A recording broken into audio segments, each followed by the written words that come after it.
Good evening, everyone. Welcome to the session on Appreciating Poetry by Mr. Rajivan Karal. Mr. Karal is a teacher and teacher trainer who is never tired of learning new things despite his 47 years experience in teaching at school and university levels. After teaching for nearly 2 decades at the English and Foreign Languages University, he moved to the publishing industry. He's an author of many books used for teaching English to learners at school and college level. Dear sir, we welcome you to the session and request you to take this forward. Thank you. Thank you, Nidhi. And hello, everyone. Welcome to this webinar on the teaching of poetry. I'm told that there are people logging in from different parts of India and from different parts of the world. Welcome to every one of you. As part of this exercise, he has already joined. I didn't know. As part of this exercise, many of you were asked to send in your questions if you have any that you would like to ask. I quickly had a look at most of these questions, and I saw many people asking this question: how do I make the teaching of poetry more interesting? Obviously, something is not going right in the classroom. I saw a few people saying that my children don't seem to be enjoying the learning of poetry, and as well enjoy the teaching of poetry.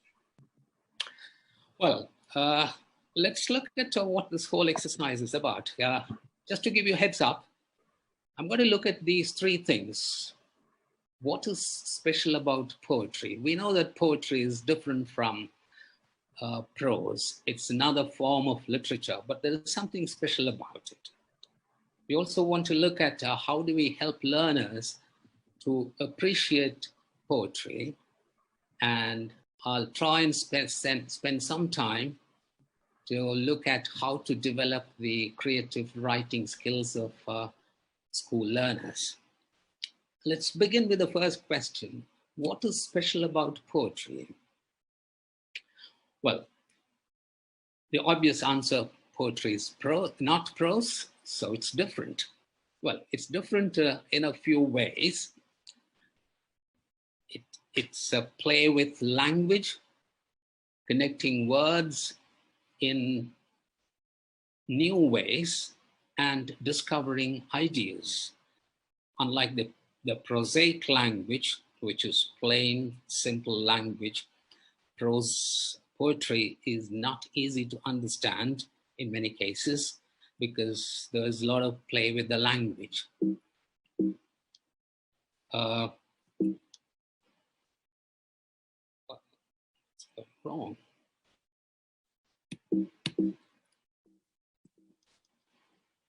Something is not in my slide is stuck. You'll be able to, yes. Yeah. Okay. Yeah. Yeah. If you look at those three lines, that's one of the haikus. An old silent pond. A frog jumps into the pond. Splash. Silence again.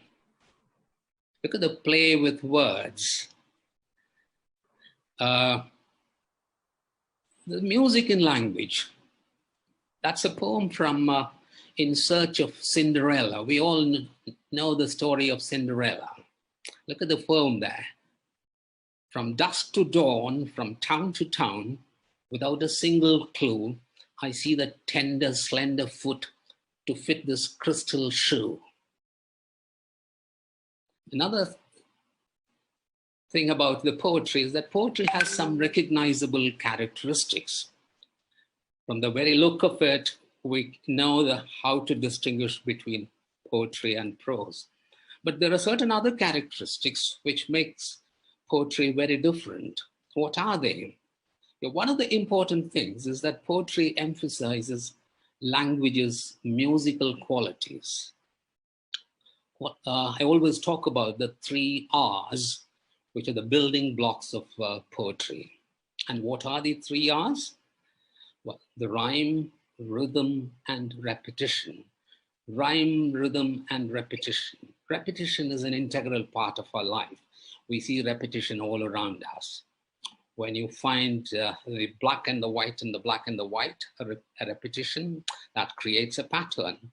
When you see in your attires, dresses, colors in repeated patterns, that gives a rhyme, a rhythm to it. But in poetry, repetition of various kinds. Let's look at what these kind of repetitions are. Repetition of the same vowel sound, what we call the assonance. For example, the opening lines of Coromandel Fishers by Sarojini Naidu. Rise, brothers, rise, the awakening skies pray to the morning light, where you find the sounds rise, rise, skies, and light being repeated. Another kind of repetition is repetition of like sounds in word endings, what we call the rhyme. We are the music makers and we are the dreamers of dreams, wandering lone sea breakers and sitting by desolate streams. And the rhyming scheme here is every alternate line ending word rhymes. But we are also aware that the rhyme pattern can be different. All the ending words of each line can rhyme with the next one or alternate ones. Another kind of repetition that we see in poems is the repetition of like consonant sounds, what we call the consonants. I can't think of a better example than the Shakespeare's all's well that ends well, where the "l" ending in the 3 words. A fourth kind, a repetition of like consonant sounds at the beginning of words, what you and I call the alliteration, which is very commonly seen in tongue twisters. So things like this: Peter Piper picked a pecker, pickling pepper, or Betty bought some bitter butter, so she bought some better butter to put it in a bitter butter. We also see repetition of lines. The best example that I could think of was Robert Frost. The woods are lovely, dark and deep, but I have promises to keep, and miles to go before I sleep, and miles to go before I sleep. This kind of repetition of lines are seen sometimes towards the end of the poem. Sometimes you find a particular line getting repeated at the beginning of every stanza or at the end of every stanza. Well, there are different patterns. Another important feature of poetry is that poetry uses condensed language. Unlike prose, where you have the freedom to explain it in as many words, poetry tries to be as concise as possible. Again, an example from Shakespeare: to be or not to be, that's a question.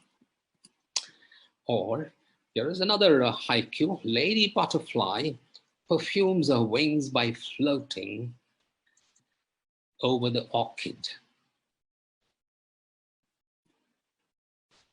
One other feature of poetry is that poetry often feature very intense feelings. The best example I could think of was a poem by Muhammad Ali, the famous heavyweight boxing champion. In one of his graduation ceremony talks, this is what he said. His poem, the shortest poem in the world, perhaps: me, we, talking about unity and friendship. Or here is one more example. And then after, this is a poem by Rudy Francisco that I heard in Mumbai in one of the events. Our last conversation ended with yelling. We both said things we didn't mean. I heard there is a woman in Palestine who makes flower pots out of used tear gas grenades. From this, I learned the explosion is not how the story has to end. Very powerful, intense feelings being expressed in a short poem like this. Another feature that makes poetry very different is that poetry has a shape of its own. Most poems, as you can see, they are short lines or longer lines and written in stanzas. But you also have this kind of concrete poems. The one on the left there, which you find printed on a screen, is the famous E. Cummins poem, A Lone Leaf Falling on Loneliness, which is very graphically represented. And on the right, you have another poem. Yeah, these are the kind of poems which we call the concrete poems. It's essential that we introduce learners to these different varieties or these types of poems. Coming to talk what to appreciate in poetry. Well, what essentially we need to appreciate is the musical qualities, the rhyme, rhythm, meter, repetition of sounds, and repetition of lines. How do we do that? Well, if we have to appreciate these qualities, the best way to do it is by reading it aloud. So poetry is not meant to be read silently. Poems, as they say, are meant for the ears, not just for the eyes. So we need to read the poem aloud. If you're teaching poetry, you would begin by reading the poem aloud. Not just once, but perhaps read it as many times, because it should appeal to their ears. I'm going to read a poem which is titled Blessing. Any guesses on what the poem could be? Does anyone want to key in any thoughts? So looking for answers, both on Facebook as well as Zoom. Can they key in the chat box? Yes. Yeah, if they can. It's about gratefulness, gifts of life, and counting the blessings, gratitude, right, wishes. Yeah.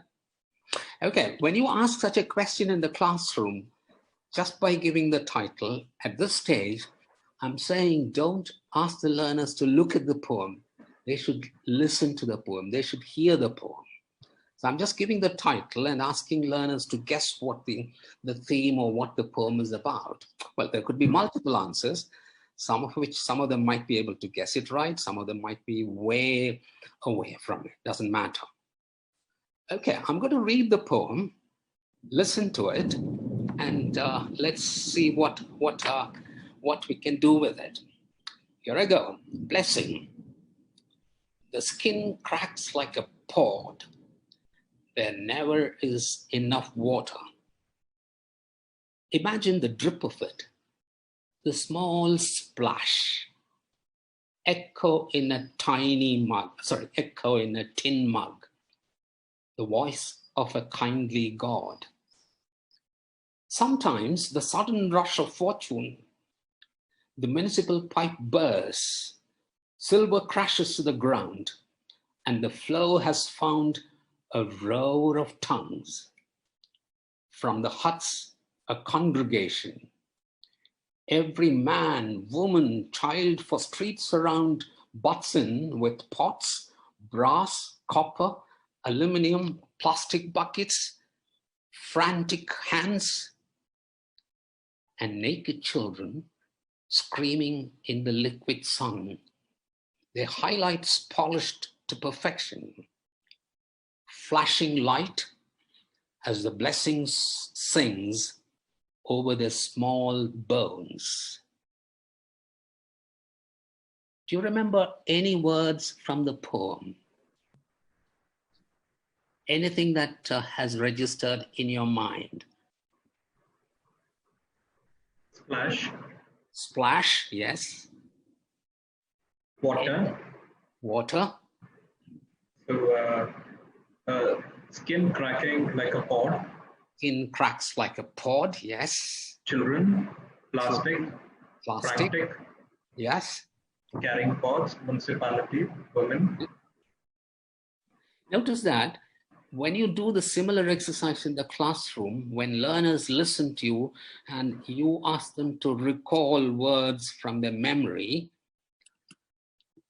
they would come up with random words. But the whole class collectively will come up with the whole list of words. And sometimes your learners might say, oh, I was not told that I should try and remember words. You don't have to, because when you listen to poems, some words register in your mind.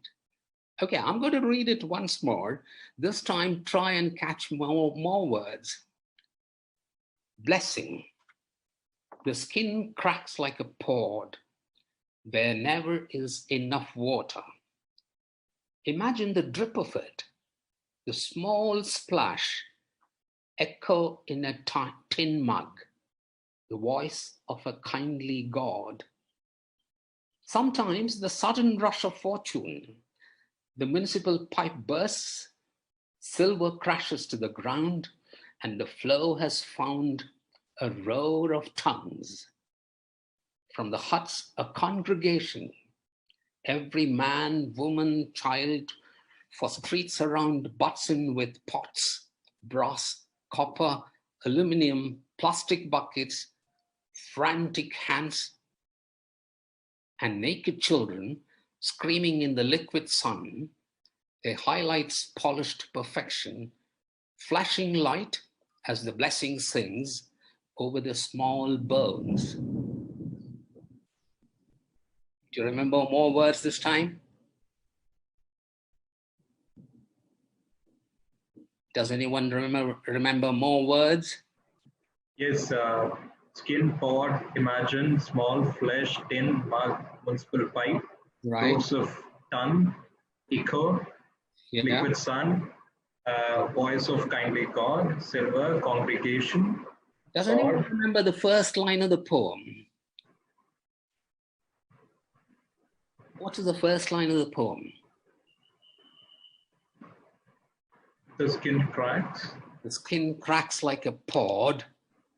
Like a pod. Yes. And what's the second line? There never is enough water. Okay, can you try and fill in? I'm going to read here and there. Imagine what? The drip of it. The small splash, echo in a tin mug, the voice of a kindly God. Well, in the actual classroom, I've tried this across the country and outside the country in many places. When children are asked to listen to the poem a few times, they are not only able to recall words, but collectively, they're also able to remember lines and they're able to reconstruct the poem from memory. Very often at schools, when you teach poetry, children are expected to memorize the poem, and sometimes in tests, they are asked to reproduce the poem from memory, if not the whole poem, sometimes one or two stanzas. Well, the easiest way for them to memorize a poetry, is to listen to the poem again and again and try and reconstruct the poem from memory, which is a wonderful exercise. And that will help them to get the rhyme, rhythm, repetition, the meter, etc. We can have a longer discussion on that later, but to begin with, this is what I would do with any group of children. The question now is how to read a poem aloud. Okay, I want you to listen to a poem. The title of the poem is Strict. I hope the video plays. You can also watch the video if it plays. I want you to watch it and try and see what are some of the qualities of the reader, the poet, which makes the reading very impressive. Let's go. Strict. We had a teacher who was so strict, you weren't allowed to breathe in her lessons. She used to stand out the front going, "No breathing." And you had the whole morning to get through. The weak ones just used to keel over and die. You'd hear them going down behind you. Kaboom, kaboom, kaboom. And there was always a whiny kid going, "Meh, can I go out and do some breathing?" And she'd say, "No, you've got all playtime to do it in." "Oh, go on, miss, oh, go on." Do you know, at the beginning of the week, there were 48 kids in my class. At the end of the week, there were only 5 of them left. Yeah, do you know, at the end of the day, you'd be stepping over kids just to get out the room. "Oh, no, there's Melanie. That's a shame, she was really nice." "There's Dave." "Hard luck, Dave. Always knew you were a bit weak." Do you know, people say to me, if that's true, how come you're here to tell the tale? Fair enough, and I'll tell you. It's because when I was at school, we used to sit at desks. We didn't sit round tables like you do now. We used to sit at desks with lids. And some of us figured out what you had to do was snatch a quick breath under the desk lid when she wasn't looking. So once more, from the beginning. No breathing. Okay, I'm going to pause it there. Strict. We had... As you would have seen, unfortunately, you couldn't see the video, but you heard the poem. What made the poem very impressive? Well, as we all know, a poem well read is understood better. But when you read a poem aloud, read it in such a way so that the learners can hear the rhyme, the rhythm, and the meter. Another thing, do not... So, sir, we're getting some answers. Would you like me to read them out? Yes. To your question, what made the poem impressive? Yeah. Yes. So, quite a few answers. Dramatization and the voice modulation. Mm-hmm. The speaker or the poet was expressive. Yes. And then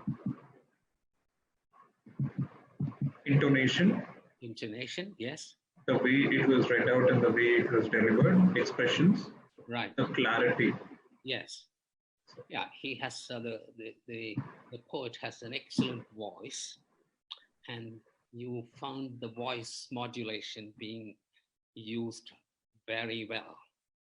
Yeah, one of the important things is when you read the poem, do not stop at the end of each line. Look for the punctuation, because the punctuation tells you where to pause, where to stop. For example, the poem that I read, "The skin cracks like a pod, there never is enough water." Imagine the drip of it, the small splash, that's where there is a comma, so I need to pause there, and echo, although it comes towards the end of that line, I'm not supposed to pause there because it goes with the rest. It's a run-on line, echo in a tin mug. So when you read it, you would read, imagine the drip of it, the small splash, echo in a tin mug. So the punctuation tells us where to stop. As you can see, that imagine the drip of it, and there is a comma there, what is called the end stopping. Whereas in the next line, echo, it's a run-on line. There is no punctuation there. So I need to run on and read it as echo in a tin mug. That's something that we need to be careful about when we read poems aloud. The other thing that we need to do is differentiate between a stressed and unstressed syllable. Let's look at this. The skin cracks like a pod. 3 words to be stressed. The skin cracks like a pod. There never is enough water. So the words highlighted there are the words where you need to stress them. That's the first syllable, enough water. Before you go to the classroom, I'm sure you would read the poem to yourself as many times. And when you're in the class, this is what I would do. I'd look at the poem and then look at the audience and then say it aloud rather than read it aloud. So read, look up, and say. The skin cracks like a pod. I'm looking at the text, taking in as many words, and then facing the audience and saying it. And when I'm saying it, I also need to make eye contact with the students, so they continue listening to me. Another important thing when you're reading aloud, don't use your normal voice. In the poem Strict that you heard, there were multiple voices in the poem. So you heard the poet reading in multiple voices. Sometimes the voice of the learner, sometimes it's the voice of the teacher. So that variation that you can bring out only when you're reading it aloud. When you look at the print, you can never see the difference. So that's why reading aloud is so important. So look for the voice of the poem and speak in that voice. If it is a coal miner talking about his life, you need to get into his skin. Or if it is a poem about a beggar, you need to find that voice in that poem. You said that, modulate your voice. Another important thing, sometimes there are poems where there are multiple voices, like the one that you heard on Strict. So that's when you would want to collaborate with others when reading poems with more than one voice, so that the voices are distinctly heard. Obviously, that means a lot of training. If you have to train yourself in reading aloud, I'm stressing the word train yourself. Nobody's going to train you in reading aloud. You have to do that. How do you do that? Well, it happens over a period of time. If you think you're not good enough in reading aloud, you can always look for audio recorded versions of poems available. But if you're really interested in training yourself in reading aloud, I'm going to show you some of the sources which you can consult and listen to as many times and train yourself. Here are some of them. On YouTube, there are plenty of readings of poems by poets themselves. For example, Robert Frost, Sylvia Plath, and Emily Dickinson's poems. Most of those poems have been read and recorded and posted on YouTube. Listen to many of them. You also would like to listen to poetry podcasts. I'm very fond of listening to podcasts on Spotify or on podcasts, these two applications. You may download one of them on Spotify. I'm very fond of listening to these two podcasts. One is Poetry I Like. Any number of poems read by authors themselves, poets themselves, and posted there. Wonderful readings. Another podcast that you would love to listen to is Poetry in Their Own Voices. Both are available on Spotify. Subscribe to it. You will get regular updates from them. Or try and listen to Griffin Poetry Awards on YouTube. The award winners, they read their own poems, and those readings are posted on YouTube. You can download any number of them and listen to and see how they read poems aloud. A few other sources. You could also listen to eminent poets. The poem Strict, written by Michael Ronson, a very well-known children's poet, or Ken Nesbitt, another very well-known children's poet. Both of them have their own websites. You can listen to as many of their poems on their websites, or poems by Robert Frost. Sylvia Plath, a very well-known poet, but her own readings are available on YouTube, and her poems read by others, eminent voice artists, are also available on YouTube.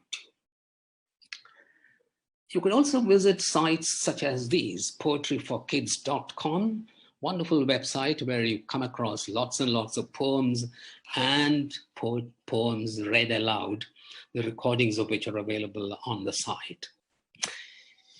Wonderful, two other wonderful resources. Listen to TED. I'm sure many of you listen to TED Talks. on TED Talks as well as on TED Ed, which is TED Education. You find poetry blogs where you have lots and lots of very useful talks on teaching poetry. Don't miss them at all. They're wonderful ones. It's 17 hours. When you talk about teaching poetry is like what? What image would you choose from these? Does anyone want to choose any one of the images? Teaching poetry is like image one. The funnel, the painting. Okay. Ideas for kids. Right. Diving, singing, an artist, art. Right. Okay, I want you to listen to another eminent poet who talks about the introduction to poetry. It tells you what to do in the classroom and what not to do in the classroom. Let's listen to this poem. This is Introduction to Poetry.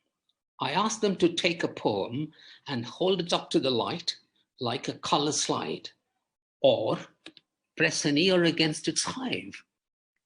I say, drop a mouse into a poem and watch him probe his way out. Or walk into the poem's room and feel the walls for a light switch. I want them to water ski across the surface of the poem, waving at the author's name on the shore. But all they want to do is tie the poem to a chair with rope and torture a confession out of it. They begin beating it with a hose to find out what it really means. I'm sure you can get the message very well. Don't try to tie the poem to a chair. The whole teaching of poetry is not to find what it really means. It's not the meaning that's important, but what is more important is how the meaning is conveyed. This is a poem that I read in the beginning. The skin cracks like a pod. There never is enough water. Imagine the drip of it, the small splash, echo in a tin mug, the voice of a kindly God.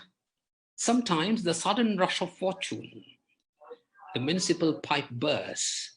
Silver crashes to the ground, and the flow has found a roar of tongues.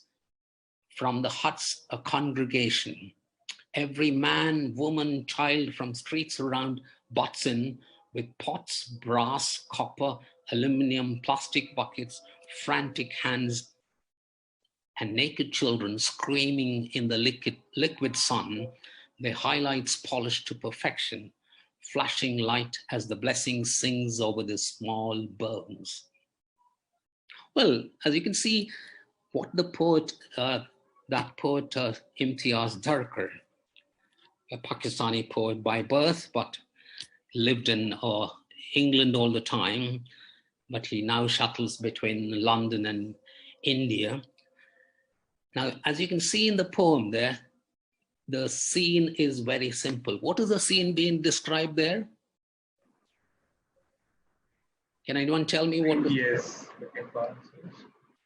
What is the scene being described in the poem? People say it is that of a slum. Yeah. Drought. People living in a slum. Celebration of finding water, enjoying the water splash. Right. Collecting water. Yeah. Poverty. The scene is very simple. It's an intense summer with acute shortage of water. As the water starts flowing through the municipal tap, well, actually the tap bursts, the street dwellers pour out into the street with their pots to collect water. A common sight in India. But look at the way the poet has conveyed it. So what we need to help learners to do is go deeper into the poem. How is the scene described? This is where I call this looking closer at the poem, not just at the surface. Well, how does the poet do that? the poet is talking about the summer, but how is the intensity of summer conveyed? What I have there is a set of questions for the learner. My role as a teacher, as all of us understand, is the role of a facilitator. My job is not to read the poem and explain it, but help learners to discover the use of many of these poetic devices. So how does the poet convey the intensity of the summer in this poem? Can anyone give me a few words? Skin cracks like a pod. Yes. Drip. Yes. Anything else? Any other words that you remember? Echo, lips crack, skin crack, lips chapped. Yes. Small splash. And towards the end of the liquid poem, sun. The liquid sun. Yes. Those are the words which convey the intensity of summer. Can you also hear the drip of water? Rolls of tongue. If you shut your eyes and listen to it, imagine the drip of it, the small splash, echo in a tin mug, the voice of a kindly God. Words like drip, splash, echo, these are words which has these sound illusions, very carefully chosen words. So when I teach, I would give them questions like this. Can you hear the drip? What helps you hear it? Which words? Similarly, see, usually the pipe burst is not a good thing to happen. But here the poet says, sometimes the sudden rush of fortune. Why is the pipe burst being described as a sudden rush of fortune?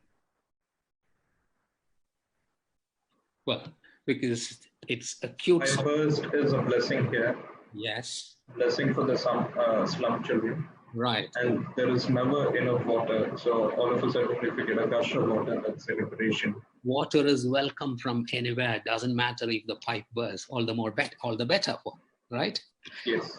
And here again, can you hear the noise in the street? Some of the words that suggest the noise. When the abundance, amiss, scarcity. I think that is an answer for the previous question. You see the word crash, and you can also see the word roar of tongues. Crash. Yeah, and look at the use of the word congregation. Congregation usually means a gathering in a church, but here he's talking about huts. From the huts, a congregation in the street. A lot of people assembling there. So it's a kind of a religious practice for them to come to the street and collect water. But suddenly, because the pipe bursts, hundreds of people, men, women, children, pouring out into the streets with different kinds of containers. I also want you to look at the length of sentences. If you remember, look at the beginning part of it. The skin cracks like a pod. The sentence is what? A 6-word long sentence. The next one is again a 5-word long sentence. But as the poem progresses, can you see that the sentences get longer and longer? The municipal pipe bursts, silver crashes to the ground, and the flow has found a roar of tongues. Yeah, it's also associated with the flow of water. When there is lack of water, the lines are short. When the water is gushing out, the words are also gushing out. So these are some of the things that we need to help learners to understand. And what is my role as a teacher? Not to read and explain it to them, but give them lots of these kind of questions. Right. So what we're saying is that in order to help learners to appreciate poetry, we need to have tasks and exercises which focus on the sound effects in the poem, the style, the length and types of sentences, figurative language, diction, meaning, theme, and organization of lines and stanzas. The length of line is the number of syllables in lines. The line breaks, for example, in haiku, you would find a 5-7-5 organization. 5 syllables in the first line, 7 syllables in the second line, and 5 syllables in the last line. We also need to help learners to go beyond the poem and develop in them a love for poetry. One of the things that we certainly want to encourage learners to read is to read the poems aloud. Let's try and organize poetry reading sessions and also have students write short poems in particular styles. I'll talk about it in a little more detail in a few minutes. Another possible activity, poetry exchange days with poems wrapped as gifts. And you also need to act out poems sometimes. Some poems lend themselves to be acted out. One other thing that you need to do when children write poems, they should not be confined to the pages in a book. You need to liberate the poetry and display them on walls in the school, wherever, on the notices boards, even in the bathroom, short poems. And when poems keep staring at you all over, you will tend to read it and you will tend to remember it and you will slowly develop a liking for poetry. Expose students to witty short poems and limericks. Also encourage learners to create poetry bookmarks like this. Each bookmark has a short little poem written on it with the poet's picture there. If you can complete this poem with a rhyming word, there once was a tiger, terrible and tough, who said, "I don't think tigers are stylish." Can you give me a word? A rhyming word? A word that rhymes with tough? There once was a tiger, terrible and tough, who said, "I don't think tigers are stylish." Yeah? Enough. Enough. Okay. They put on only orange and stripes of fears. Fine, fancy fashion is that they mostly. Well, that's a small exercise for learners to find the rhyming words. Yeah, those are the original words. I hope you know that there is now something called a rhyming dictionary available for children who want to write poems. If they're looking for rhyming words, there are rhyming dictionaries available today. Try this. I'd rather be a teacher than a cheater. I'd rather be a cook than a crook. Can you complete the next 2 lines? I'd rather be a, give me 2 rhyming words. So while we get the answers, there is a question here, sir. Should poems always rhyme? Yes. Can you give me 2 words to complete those last 2 lines? I'd rather be a dash than a dash. Yeah, when you give this kind of exercise to children, they come up with as many. Well, what you could probably do in the classroom is ask a group of children, a group of 6 children to sit down together. Each one completes the 2 lines. I'd rather be a dash than a dash. And then so ask. The answer here from Ms. Seema Ahuja is lawyer than a liar. Lawyer than a liar, yes. Yeah. Teacher than a preacher. Teacher than a preacher, yes. So if than a crook.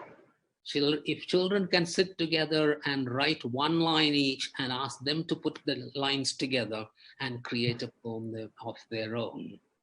Yeah, they need to be asked to do that kind of collaborative works. I'll leave you with a couple of poems because very often teachers ask children to write poems, but they need to know that writing poetry doesn't come very naturally to every child. It's not an easy thing at all. Here is what a poet, a well-known poet, talks about it, Langston Hughes. The instructor said, "Go home and write a page tonight and let the page come out of you. Then it'll be true." I wonder if it's that simple. Well, the poem is a little longer, but I just extracted that little bit. Yeah, poetry writing is not easy. Also, we need to understand that not every child can write a poem. There are some children who have a taste for writing poetry. It depends on what kind of intelligence they come with. If their linguistic intelligence is dominant, I'm sure many of them would want to attempt writing poems. Here's one more, the trash can. This is great. I just wrote 2 poems I didn't like. There is trash can on this computer. I just moved the poems over and dropped them onto the trash can. They're gone forever. No paper, no sound, no fury, no placenta, and then just a clean screen awaits you. It's always better to reject yourself before the editors do. Yeah, when you write poems, it's never the best in your first round. You need to write drafts after drafts after drafts, and then reject some of the drafts. Sometimes you reject the entire poem and you never get anywhere. So it's not an easy exercise, writing poetry. One of the things that you need to encourage children to do is to listen to the poets talking about writing poetry, which are available online. Thank you very much for being here. I can take a few questions because we have 10 minutes, 15 minutes to take questions. We've got 15 minutes to take questions. Right. So while we have been getting questions, there is one question, sir, which I'm sure most of the teachers would like to ask you. Mm-hmm. The question is, should poems always rhyme? Well, poems need not rhyme. I mean, if you look at the variety of poems that you see, not all poems have rhyme schemes. So that's not a must for every poem. Okay. And the next question is, what activities can I think of for teaching poetry online? Okay, teaching poetry online. I got a couple of these questions ahead of time. So I did put down a few of my thoughts together. These are some of my thoughts when you're teaching poems online, because these days everybody is teaching online. Yeah, I know teaching online is very challenging because of the low attention span.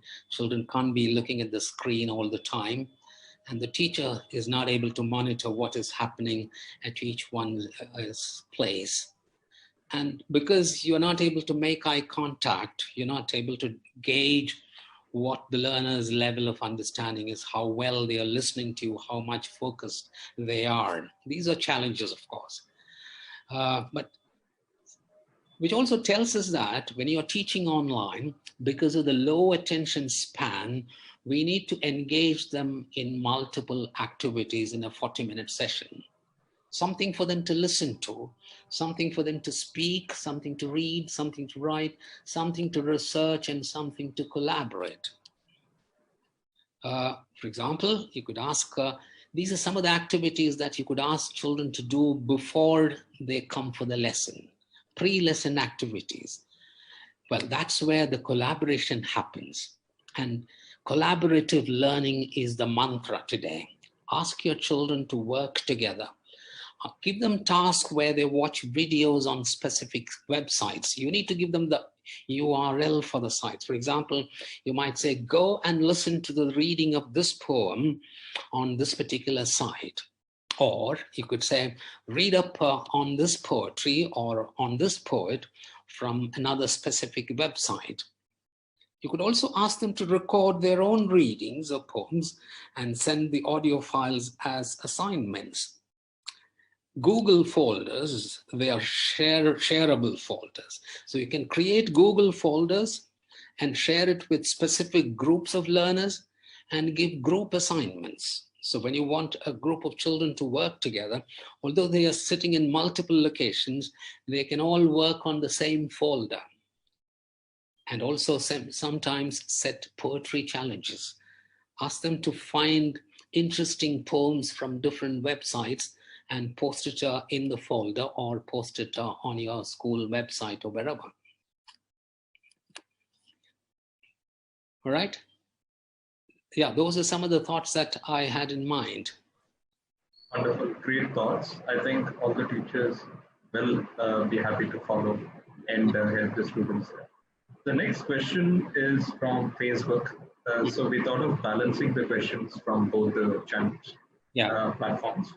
It is from Ms. Artsy. And she asks, I have a question. How do you teach the students poetic devices? Not every child gets it correct. Right. I saw this question being asked by many people on how to teach poetic devices. Well, the simple answer is, well, we are now living in the 21st century. In the 21st century mantra, if you look at the 21st century learning paradigm, one of the key skills that is being very heavily emphasized across the world is to help learners to learn on their own. There is a limit to what you and I can teach them. And the wheel has already been discovered. The wheel has been invented. We don't have to reinvent the wheel. So give them a specific website. For example, if you go to YouTube and search poetic devices, you will come across any number of video recordings. And I found one which is very interesting with a lot of animation, which tells you what is alliteration, what is consonance, what is assonance, what is simile, what is metaphor, what is onomatopoeia. Let's tell ourselves that I don't have to teach it. Children have the ability to listen to, watch it, and understand it on their own. So give them that chance, the opportunity to go to the site, watch it, listen, read, discover, and if they still need some clarification, that's when I step in. Until then, I try and keep myself aloof. My job as a facilitator is to give them those sites, give them the sources from where they can get the information on their own.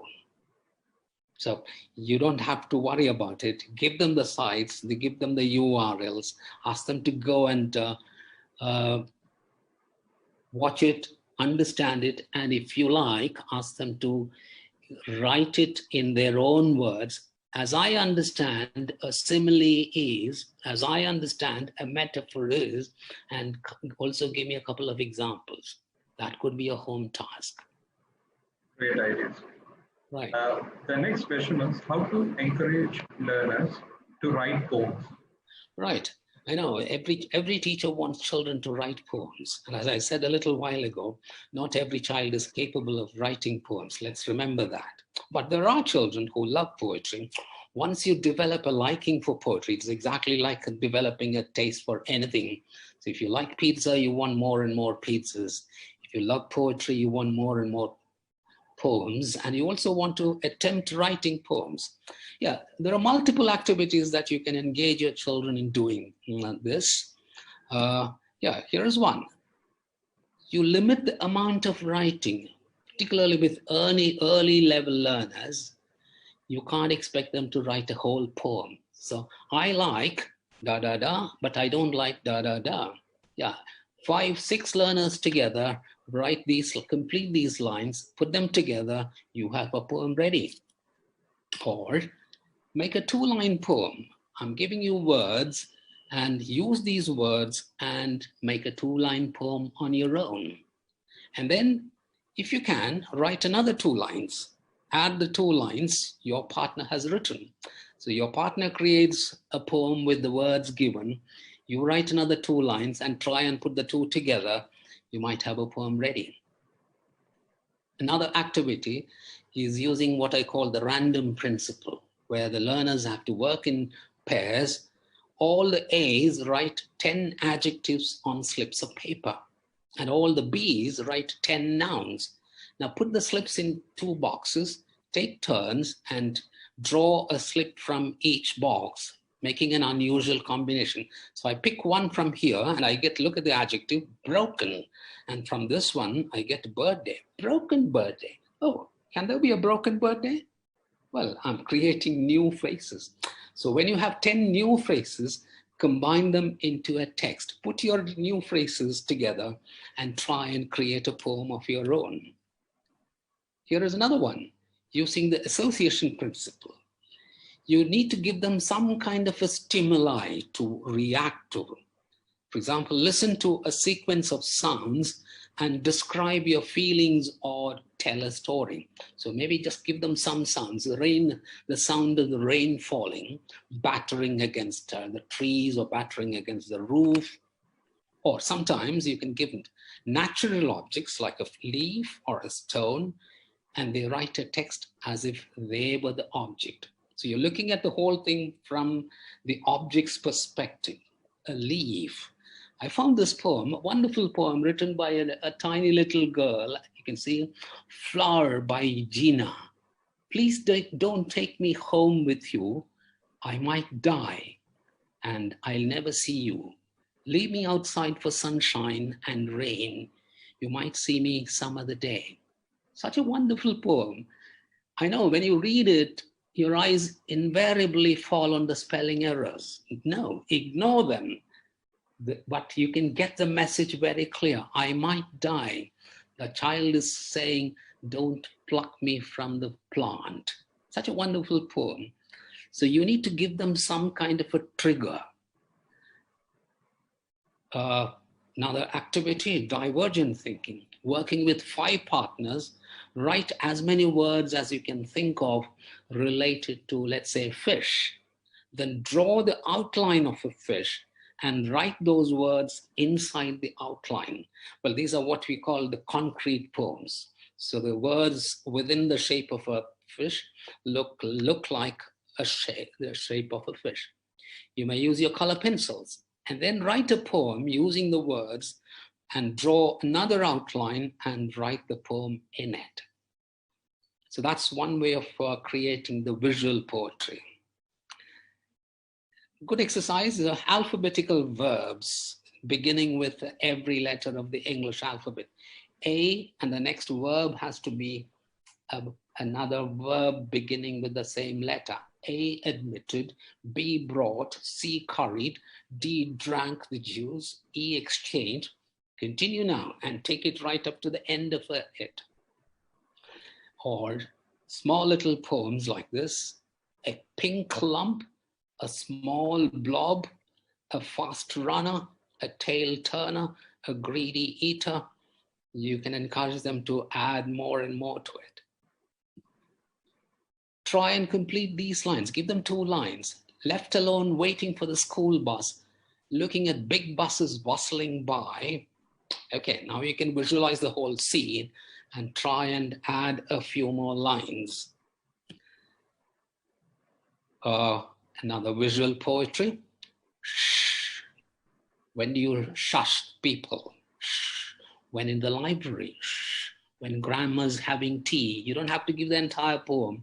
Give them 3 lines and ask them to come up with more and more lines. Or show them these possibilities that poetry need not look in the form of stanzas. They can also be concrete poems like this. The sun is hot. I'm sure you have heard about prose poetry, poetry written in the form of prose today. If you haven't, please do go to Google and search and read prose poetry. Introduce your learners to read to those varieties of poems. These are some of the few activities that I could quickly think of. Right. Thank you so much, sir. That was really insightful. And I think this is going to build in a trend of poetry with all the teachers and the students too. The last question, I think, due to the paucity of time, this should be the last question that we take. How to interpret poems? Right. Again, got this question ahead of time.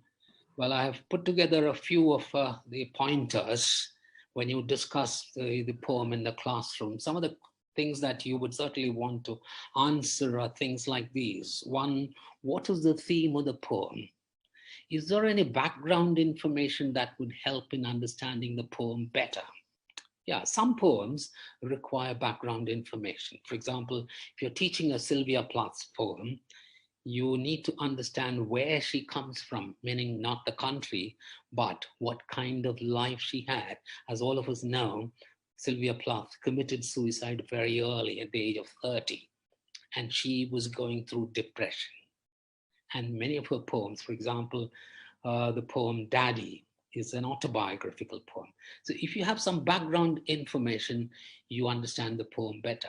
Ask yourselves, do I need to give children some background information? You don't have to give it to them. But as I said earlier, give them the URL of the website or the talk or the video and ask them to go and listen to on their own. Find out the voice in the poem. How many voices are there in the poem?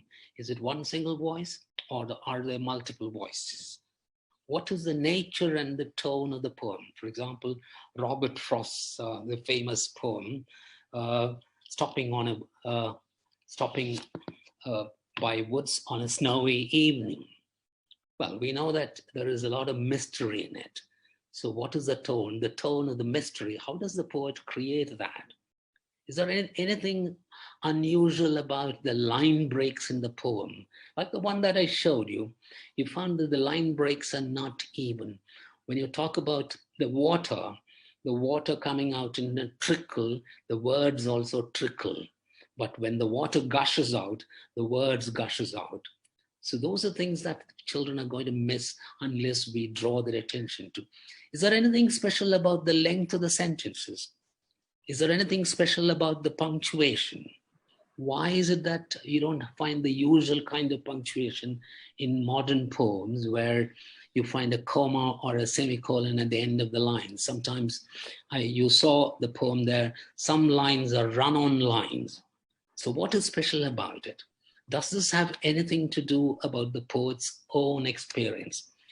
Is this poem biographical or is it something very general?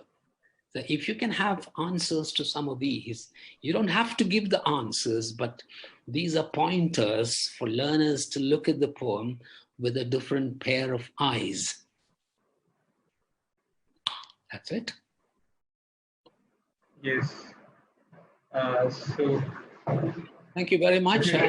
Thank you all for being on this webinar. Thank you so much, sir. Thank you so much. And let's see how enthralled the people here are. I'm not a poet, but if I were a poet, I would have thanked you in a rhyme. But thank you so much for being with us.